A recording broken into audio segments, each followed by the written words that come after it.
Welcome to the AEN Stories channel. I never cared much about Christmas cards until they became a problem I couldn't take back together. Before that, they were just one more thing December asked of you, like scraping the windshield or pretending to love eggnog. Clara loved them. She had a list in a tin box with a snowman on the lid, friends from college, neighbors we waved to but didn't know well, my foreman from the yard, her cousin who sends a family photo with matching pajamas every year. She kept addresses current with the devotion of a librarian. I supplied stamps, lifted boxes, and stayed out of her way. It worked. This year she said, "Let me do them myself. It'll be nice to handwrite again. Feels more personal." She said that last word like it tasted good. She bought thick cream stock and a pen that made even my name look fancy. She laid everything out on the dining table we inherited from her grandmother, the one with the scratch across the middle from when Jack drove a Matchbox car with more commitment than sense. She had piles, family, friends, work people, the church crowd, the what do we call them people who send us cards so we send them back. I came home late from a Saturday shift to find her in that mess, her hair up, a glass of red wine half gone, the dog asleep at her feet as if he understood the sacredness of glue stick and twine. "Don't touch anything," she said, laughing. "I've got a system." "Looks like it," I said. "Want help?" "No," she said quickly, then softened it. "I mean, if you stamp those, I won't have to get up." I stamped. I liked being useful in a way that didn't require me to guess. The house smelled like cinnamon and laundry. Emily had a Christmas playlist going in the kitchen, modern stuff mixed with the old crooners. Jack was upstairs packing to come home from his first semester back to campus after finals. We were all pretending that him sleeping here for 2 weeks was going to feel like it used to. "Put the family ones on the left," Clara said. "Work people on the right." She licked an envelope and pressed it shut with a kind of satisfied hum. "I love this part," she said. "Sending things out. It's like releasing doves." "Doves with glitter," I said, brushing a piece off my sleeve. She smiled. "Exactly." By Christmas Eve, the cards had become part of the landscape, like the box of ornaments we always forget to put away until January 10th. We host every year because our house has the space, and because Clara believes in tradition with the kind of muscle you usually see in people who run marathons. Her parents come early to help, which means her mother reorganizes a drawer and her father gets in my way in the best possible way, asking whether the prime rib looks right and then telling me it looks perfect whether it does or not. The dining room looked like it always does on this day, table stretched to its full length, leaf added, extra chairs from the garage dragged in and dusted. The good plates with the tiny green holly leaves that come out once a year as if they've been invited to the fancy party. Candles in the middle like small, controlled fires. Emily had folded the napkins into shapes that might have been trees if you squinted. Jack arrived with a laundry bag and a story about a professor who dressed like a magician. He hugged me longer than he needed to and then clapped me on the back to make it a joke. Emily hovered near him like a satellite, asking questions in a machine gun rhythm. They fell into the couch with the ease of siblings who fight and forgive on a loop that loops forever. Clara moved in the kitchen with the choreography of someone who has practiced 1,000 times. "Dad, please don't carve yet," she said to her father, who had a carving fork in hand like a conductor waiting for his cue. "Mom, leave the gravy, no, don't put flour in it. Please. Mom." There was affection under all of it. There always is. I opened wine, which is my job at these things, and set it where the people who like wine can get it started without asking permission. When we finally sat down, the house felt full in the way houses should. Voices braided, plates clinked, the dog circled under the table like he always does, working his angles. We went around with the usual, favorite moment this year, something you're thankful for, one thing you're leaving behind. Emily said anxiety about math and we all knocked on wood in our hearts. Jack said the habit of checking my phone before I'm even awake, and I pretended to believe him. Clara said sharpness, then laughed and said, "I mean tone." My tone, and her mother squeezed her hand. I said, "Having all of you here, because there are truths that don't need adjectives." Then Clara clapped once to get attention like she always does when she has a bit planned. "Okay," she said. "Cards." She does this every year, A family card exchange at the table for the people inside the house, separate from the ones we mail. The kids roll their eyes because they're supposed to, and then they keep the cards on their dressers anyway. She reached behind her and brought out a stack tied with a red ribbon. She handed one to Emily, one to Jack, one to her parents, and then she put one in front of me, sliding it across like a dealer who likes the person she's dealing to. "Don't cry," she said, laughing, but her eyes had a shine to them she hadn't planned. The card was thick, the kind that feels like a decision. It was addressed to R. in her careful script. She likes to do that, initials for intimacy. On the front, a black and white photo of an old barn in snow, the kind you'd see in a store that sells candles that smell like places you've never been. I opened it. There are moments in life where sound leaves a room like somebody turned a knob. This wasn't like that. The sound kept going, the clink, the fork scrape, the sigh and laugh. My sound left. I heard nothing but the paper and the way it felt in my hands. On the inside, there was a note, handwritten, and 2 photos ducked in the fold. The note said, "I still feel your hand on my back from last weekend. I can't believe we did it, finally. The room with the blue curtains, the view of the river. You said I looked 25 when I laughed. Thank you for seeing me." See?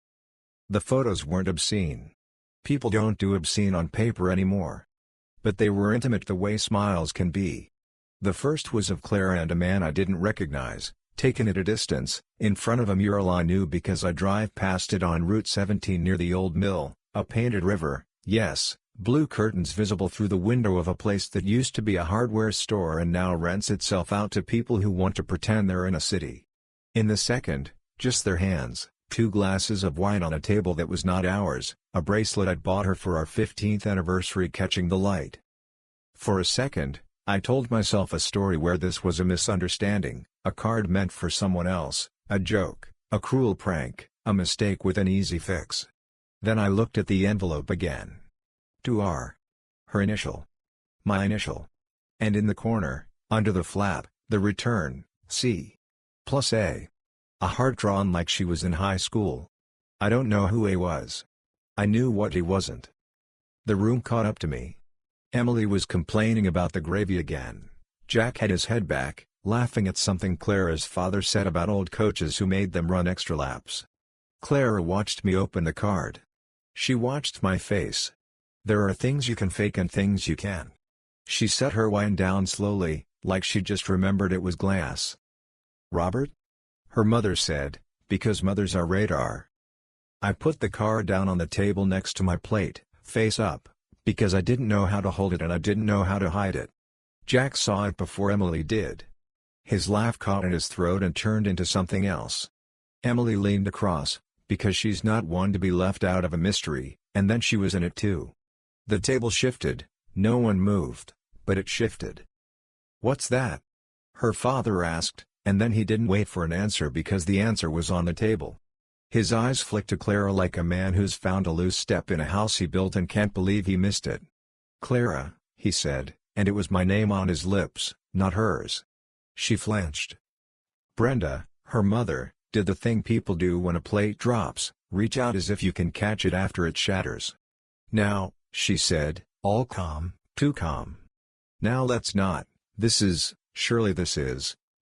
Her father, Tom, didn't let her finish. He looked at Clara and said in a voice that had no air in it, "You couldn't even keep your lie in order on Christmas." I felt the knife of it in the accuracy. Clara breathed in, one big breath like a swimmer before a long underwater stretch. She said, and stopped. "I mixed up the envelopes," she said. "I mixed them up." She laughed hard once, a sound without joy.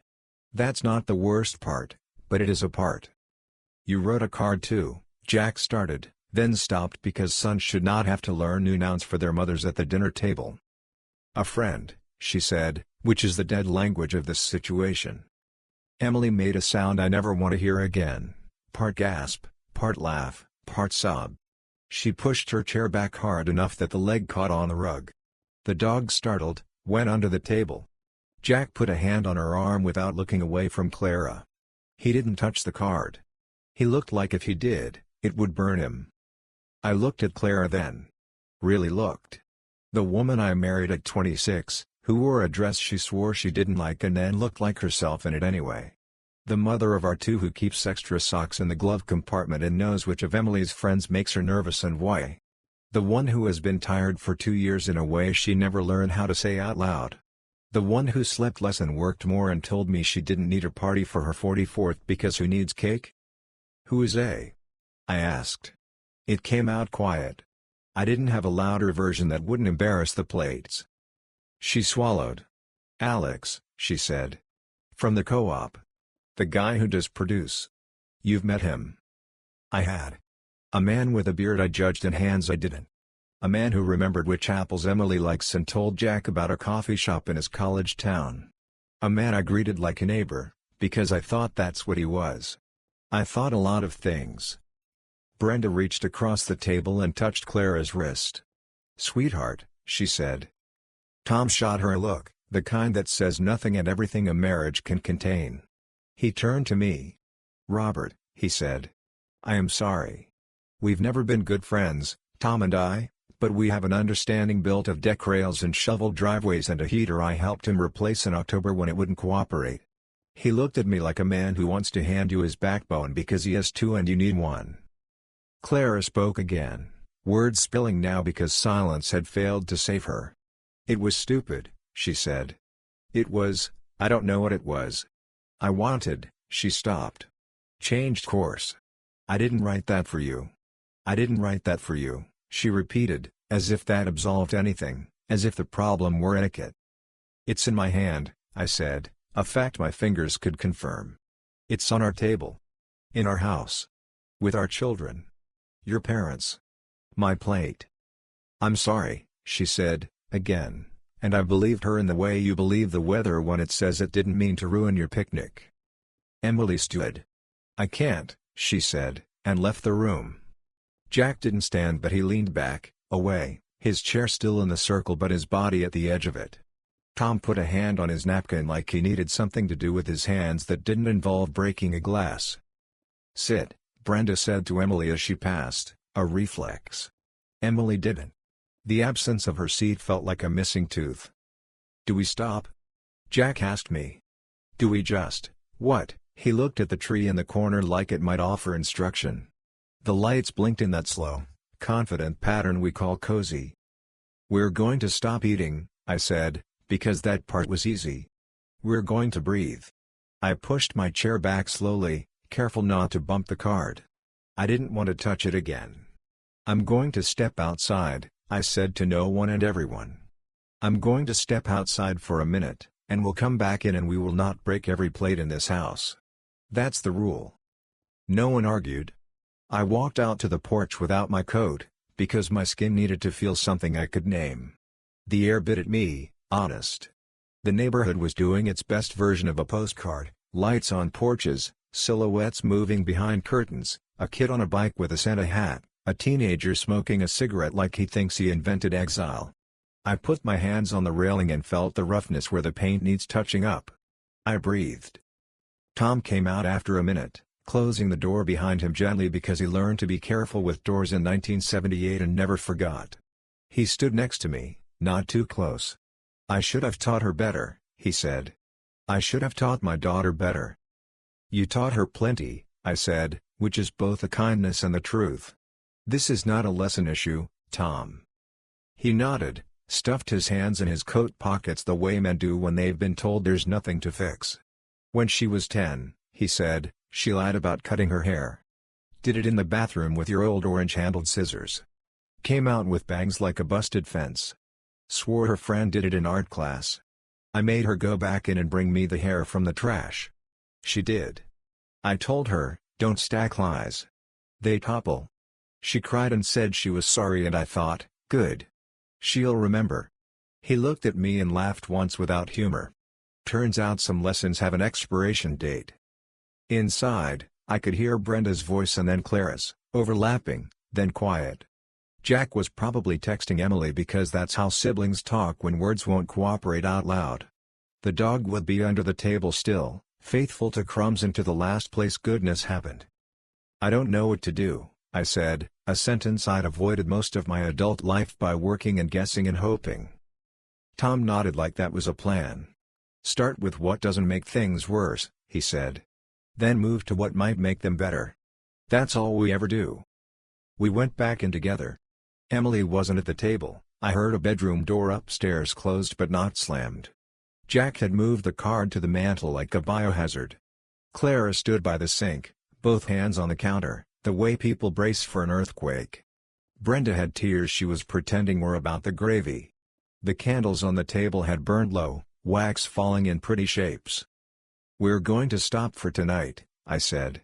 "We're going to put food away and wash dishes if that helps anyone, and then I'm going to sleep in the guest room and Claire is going to sleep wherever she chooses that is not the bed we share. Tomorrow, we make calls. A counselor. A schedule. The kids choose where they want to be and I'm not going to make them choose twice."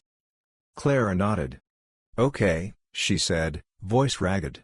"Okay." Jack looked at me like he'd been waiting for a map and found one he could tolerate.